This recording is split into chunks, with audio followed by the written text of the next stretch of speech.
l'autre sujet, il s'agit d'Ilay Camara, donc le défenseur de Standard Liège qui a rejoint, qui a officiellement choisi le Sénégal, qui a rencontré Pape Thiaw il y a de cela quelques jours en Belgique, et officiellement il choisit le Sénégal au détriment de la Belgique parce que c'est un joueur quand même très prometteur aussi. Son poste, c'est un latéral droit. Mais il peut aussi jouer en attaque. Il peut aussi jouer. Non, c'est un latéral. C'est un latéral de formation. Un latéral droit de formation, polyvalent, capable de jouer beaucoup plus offensif. Et en même temps, ce poste de latéral droit aussi est en manque au sein de cette équipe du Sénégal. Il y a Formose Mendy qui dépanne, même si on sait que c'est un axe central de prédilection. Par moment, on nous met Crépin là-bas. Il y a même Aliou Cissé qui mettait Habib Diarra en piston droit, mais un vrai latéral de métier, défensivement, offensivement. On a Ilay Camara aujourd'hui qui a rencontré Pape Thiaw et qui choisit le Sénégal. Tout à fait. Moi, Ilay Camara, franchement parlant, je ne l'ai pas vu jouer. Mais comme beaucoup le disent que c'est un joueur pétri de qualité qui peut beaucoup nous apporter. Oui. Là, en tout cas, il a manifesté sa volonté d'arborer les couleurs de l'équipe nationale. Il s'est même rendu en France pour avoir un passeport sénégalais. Là, on sent sa volonté de venir défendre les couleurs du Sénégal. Les couleurs du Sénégal. Maintenant, le poste de latéral droit, c'est le maillon faible de cette équipe nationale. Depuis le départ de Youssouf Sabaly, on n'a pas un... C'est un poste qui pose tout le temps problème au Sénégal. On a essayé Formose Mendy, ça n'a pas marché. Oui. Maintenant, bon, c'est au Sénégal, c'est aux fédéraux d'accélérer le dossier. Les procédures. Oui, les procédures. Pour le joueur même, du moment où le joueur même a pris l'engagement de rejoindre le Sénégal. Est-ce qu'il y a des procédures à maintenant, venir au Sénégal, il va aller faire son passeport. Venir au Sénégal, ça ne lui donne pas les garanties qu'il doit être titulaire. Oui. C'est à lui de montrer ses preuves. Non, moi je pense que pour ce camarade-là, il a plus de chance que les autres, comme vous l'avez dit. Hein.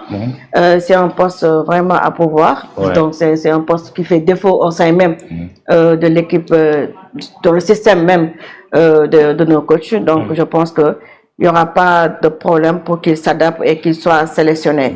Ce qui me truque un peu, c'est qu'il y a tellement de buts nationaux qui frappent à la porte de l'équipe nationale.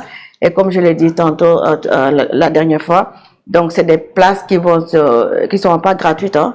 C'est des places qui sont vraiment méritées pour être vraiment sélectionnées et pouvoir prendre part à certaines compétitions, à savoir la Coupe d'Afrique et notamment les éliminatoires de la Coupe du Monde.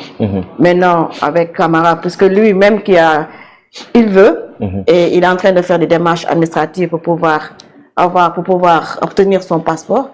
Donc je pense que déjà c'est un pas. C'est un pas, et comme je l'ai dit, hein, si tu veux, il faut montrer des signes qui prouvent que vraiment tu veux tu veux y aller. Donc sur ce point-là, il n'y a pas grand-chose à dire, sauf que le coach Pape Thiaw a vraiment du pain sur la planche a du boulot avec toute cette panoplie de binationaux qui frappent à la porte de l'équipe nationale. Mais comme je l'ai dit, hein, il faudra faire le bon choix et surtout faire des choix stratégiques au poste dont le Sénégal a vraiment besoin. Et là, il suit les pas aussi de Abdou Diallo, Kalidou Koulibaly. Abdou Diallo lui-même qui était parti pour faire aussi son passeport sénégalais. Kalidou Koulibaly, la même chose. Aujourd'hui, il suit. C'est pas des choix par défaut, mais c'est un choix de cœur, effectivement. Il met en avant aujourd'hui le patriotisme. Bon, moi je serais plus nuancé, hein, parce que voilà, ils ont fait un choix. Maintenant, il est clair que Pape Thiaw a parlé à Ilay et il lui a dit les choses. Hein. Si Ilay va faire son passeport, c'est parce que il est essentiel dans le projet. Il y a un projet de Pape Thiaw et auquel il vient, il va voir un joueur. Quand vous venez, vous voyez un joueur, vous voulez qu'il joue pour l'équipe nationale, vous devez lui donner des garanties. Parce que il joue quand même pour une autre équipe nationale aussi. Et donc, en lui donnant des garanties, qu'est-ce qu'il lui a dit? Il y a beaucoup de choses qu'on ne sait pas. Mais je sais que Pape Thiaw a dû peser lourdement sur la balance pour qu'il penche pour le Sénégal. Donc, en dehors de toute autre considération parentale, les parents qui lui parleraient de leur pays, de jouer pour le Sénégal et tout ça, il y a toutes ces choses-là derrière. Mais Pape Thiaw a dû lui donner des garanties. Mais qu'est-ce que vous entendez par garantie? Est-ce que Pape Thiaw lui a dit, si vous venez au Sénégal, forcément, vous allez jouer? Non, mais ça ne marche pas comme ça. Hein? Vous pensez que moi, vous allez venir me voir, me demander de jouer sans me donner des garanties? Donc, garantie comme quoi? C'est le professionnel. Vous venez, vous optez pour le Sénégal et vous allez jouer. Et maintenant, avant tout une équipe nationale. Non. Dans la vie, il faut tout le temps faire au choix. Quand tu fais un choix, c'est un choix. Maintenant, à tes risques et périls aussi. Pape Thiaw ne peut pas lui dire, moi, je ne pense pas que Pape Thiaw puisse lui dire, tu choisis le Sénégal, si tu viens, tu seras partant. Non. Bon, c'est pas comme ça l'équipe nationale. Hein? Il faut comprendre que le joueur, s'il n'est pas bon, le joueur sportif de haut niveau a une entreprise personnelle, c'est lui-même. Il est son propre capital et il gagne de l'argent. Et comme toutes les entreprises au monde, c'est pas parce que vous êtes patriote que vous investissez dans votre pays. Vous investissez parce que votre retour sur investissement est assuré dans votre pays. Sinon, vous allez investir ailleurs. Donc, il y a d'abord ça. Après, il y a des choses qui relèvent du subjectivisme et de l'objectif. Donc, il va venir, Pape Thiaw va lui dire, je te veux sur le côté droit de mon équipe. Nous sommes en partance pour la Coupe d'Afrique. Nous sommes en qualification pour la Coupe du Monde. Le projet, c'est d'aller le plus de gagner cette coupe et j'ai besoin de toi. Il va falloir qu'il le parle. Et si le joueur ne lui donne pas satisfaction? Non, maintenant, il y a la vérité du terrain. Voilà, exactement. C'est ça. Mais la vérité du terrain, ça ne dépend ni de Pape Thiaw, c'est la vérité du terrain. Mais pour que le joueur vienne en équipe nationale, il faut que Pape Thiaw lui parle de projet et de ce joueur qu'il reconnaît dans le projet. C'est pas le joueur qui est venu frapper à la porte, c'est Pape Thiaw qui est allé vers lui. Et donc, si Pape Thiaw lui demande, le joueur va lui dire, bon, très bien, moi je vais venir, mais je vais venir comme numéro 1. Pape Thiaw va lui dire, écoute, il y a 3 joueurs, mais ce que je vais faire, je te donne ta chance pour que tu puisses devenir ce numéro 1. Ouais. D'autant que le côté là est vacant. Donc c'est comme ça que ça se passe. Et le joueur va lui dire, très bien, moi, je viens, tu es venu me chercher. Tu n'es pas venu me chercher pour que je fasse banquette. Parce que n'oublions pas aussi que les joueurs là, c'est des personnalités, c'est des leaders, ils ont des plans de carrière. C'est des investisseurs. Il investit dans la confiance. En Coupe d'Afrique, s'il est sur le banc aussi, code de notoriété qui descend. Mais oui, parce que c'est... Voilà, donc il faut se mettre dans cette dynamique. Donc, Pape Thiaw lui a dit un certain nombre de choses. La matérialisation de cette affaire, c'est qu'il s'est tourné vers la France pour faire son passeport. Cela montre qu'il ne peut pas le faire en Belgique. C'est aussi simple que ça. C'est ça la grande information. Ouais. Il aurait pu faire ça en Belgique, il l'aurait fait en Belgique.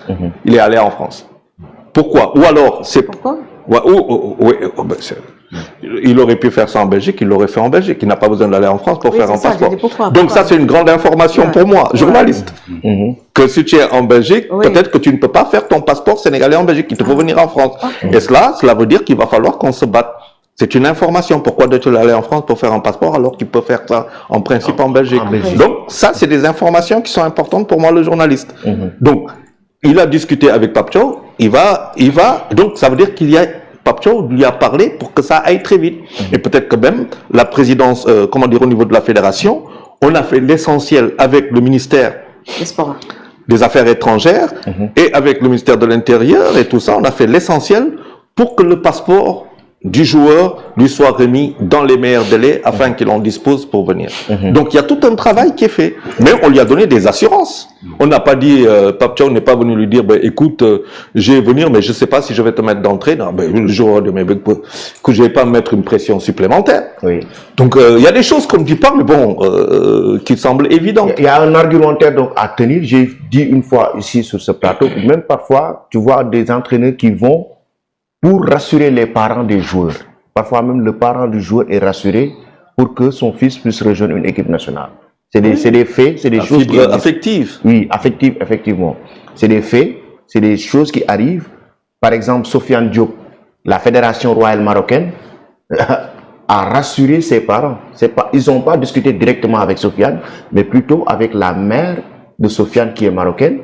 Ils lui ont carrément montré le projet les installations au Maroc, ce qui se passe au niveau du football, et la mère de Sofiane était rassurée. Et son fils a rejoint le Maroc. On l'a fait à l'africaine. Oui. Bon, chez nous, les parents, on a nos valeurs. Exactement. Et donc, les Marocains sont très fins. Ils l'ont fait à l'africaine. Exactement. On va vous dire, voir Ndeye, on va lui dire, bon, fiston, tu sais, à l'africaine. Et ça, chez nous, on joue pas avec ça. C'est pas comme les Européens où c'est plus individualiste. C'est avec le manager que vous discutez. Bon, on peut demander aux parents, mais bon, le joueur ne vous permettra jamais, jamais en Europe, de parler à ses parents, de parler à son manager. On n'a pas les mêmes réalités. C'est pas les mêmes cultures. C'est pas les mêmes cultures. Non. Voilà.